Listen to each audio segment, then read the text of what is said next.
Bapak, Ibu, saudara-saudariku yang terkasih dalam Kristus. Hari ini kita merayakan Hari Minggu Palma, di mana kita mengenangkan Yesus disambut di gerbang Yerusalem sebagai Raja dengan sorak-sorai, dengan daun palma di tangan.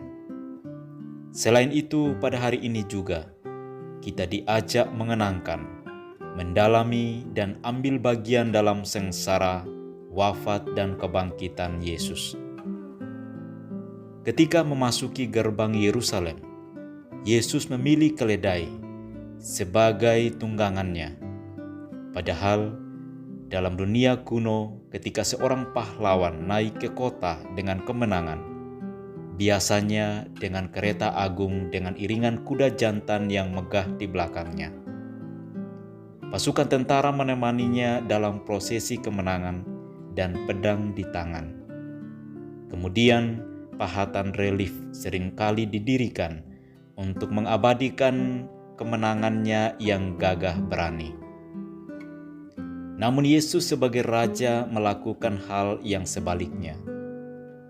Pertanyaannya, mengapa Yesus memilih keledai dan bukan kuda perang?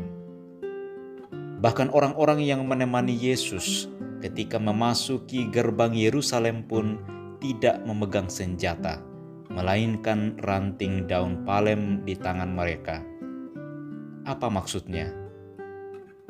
Dalam hal ini, Yesus ingin menunjukkan kepada para pengikutnya bahwa satu-satunya jalan menuju kemenangan atas kejahatan adalah jalan kerendahan hati. Keledai adalah simbol kelembutan dan kedamaian. Bagi dunia, keledai adalah binatang yang lemah dan bodoh. Sedangkan daun palem adalah simbol kemenangan atas dosa dan kematian. Palem adalah tanaman yang tetap hijau di musim salju.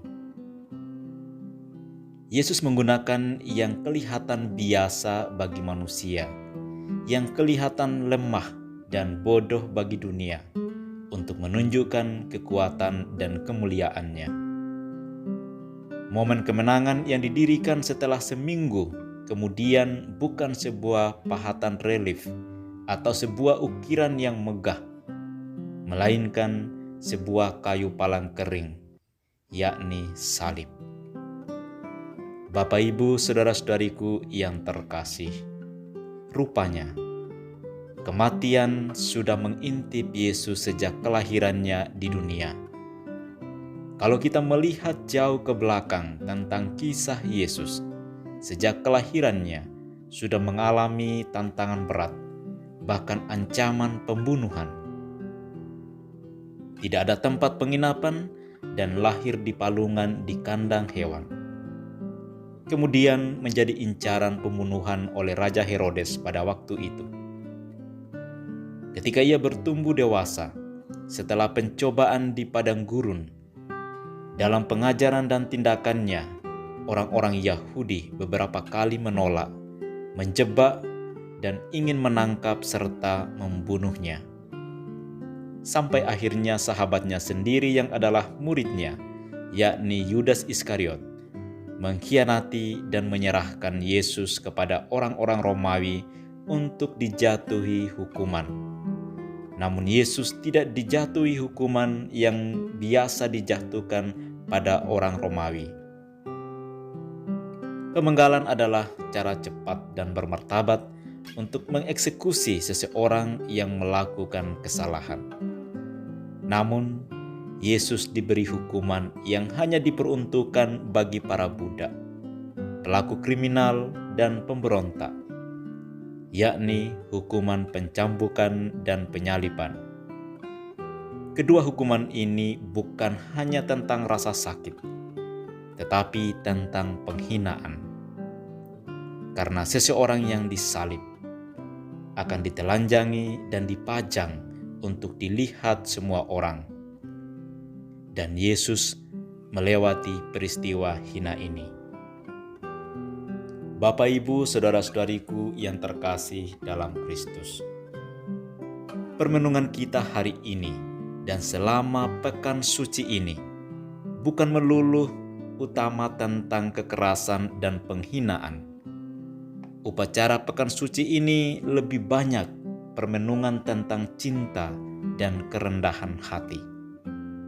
Karena itu, dalam bacaan kedua hari ini dari surat Paulus kepada jemaat di Filipi, bab 2 ayat 16-11, mengisahkan tentang Yesus yang menjadi hamba, solider dengan manusia berdosa, menderita bersama manusia, dan tidak menganggap kesetaraannya dengan Allah sebagai sesuatu yang harus dipertahankan sebagai milik pribadi. Ia sungguh-sungguh mengosongkan dirinya, melepaskan segala kejayaan dan kemuliaannya, dan mengambil rupa seorang hamba, bahkan sampai mati di kayu salib. Inilah cinta yang sesungguhnya. Yesus tidak dipaksa untuk melakukannya. Ia rela merendahkan dirinya dalam kelahirannya, dalam karya dan pelayanannya, dan dalam kematiannya. Tidak ada yang mengambil nyawanya daripadanya.